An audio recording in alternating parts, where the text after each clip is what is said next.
Caesar করলে দেখবেন doctor caesar করার পরে বা নরমাল ডেলিভারি করার পরে রক্ত মাখা সব কিছু নিয়ে মায়ের বুকের মধ্যে সন্তানটারে ফালাইয়া দেয়। কিরে জানেননি? কারণ এই সন্তানের ছোঁয়া লাগলে মারা হাজার ব্যথা পানি হইয়া যায়। খেয়াল করে দেখেন, খেয়াল করে দেখেন, রক্তাক্ত শরীরটা নিয়ে আমার বুকে দিয়া দেয়। এই দিক দিয়ে আমার চোখের পানি জল পড়তেছে, আর জাদুমণিটারে কুলের মধ্যে নিয়া এমন ভাবে তাকায় রইছে রে বাজান। তাকানোর পরে সন্তানটারে দেখা মায়ের হাজার প্রসব বেদনা 5 সেকেন্ডে ভুইলা যায়। এই পৃথিবীতে হাজার ব্যথা ভুলে যায় একটি মানুষ, তিনি হলো মা। এই মা এমন মমতার চাদর, এই চাদরের কোনো তুলনা হয় না। কথা বলেন ঠিক কিনা?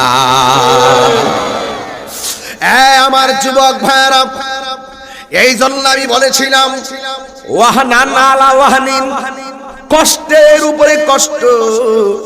সন্তানটা ভূমিষ্ঠ হয়েছে, সন্তানটার মায়ের স্তরের দুধ শুকায়া গেছে, দুধ নাই। এখন বাবা কয় কি করব, আমি তো কোনো রকম ভাবে দিনে আনি দিনে খাই, এরপর পকেটে টাকা নাই। বাপটা কোথায় যেন চলে গেছে।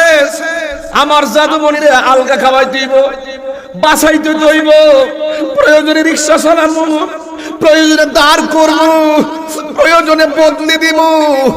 এমন ভাবে বাপটা পোলাটারে ছোটবেলায় খাওয়ান দেওয়ার জন্য রুজি করলো।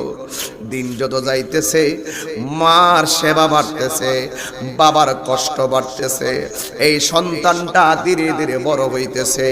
হওয়ার পরে আস্তে আস্তে যখন মায়ের দুধ, অনেকের মায়ের স্তনের দুধ পান করে, চিন্তা করেন গরম দুধটা, গরম পানিটা মুখে দিলে মুখটা পুড়ে যাবে, ঠান্ডা পানি দিলে বুকের মধ্যে ঠান্ডা লাগবে। আমার আল্লাহ মায়ের বান্ডডারে এমন বানাইল, না গরম না শীত।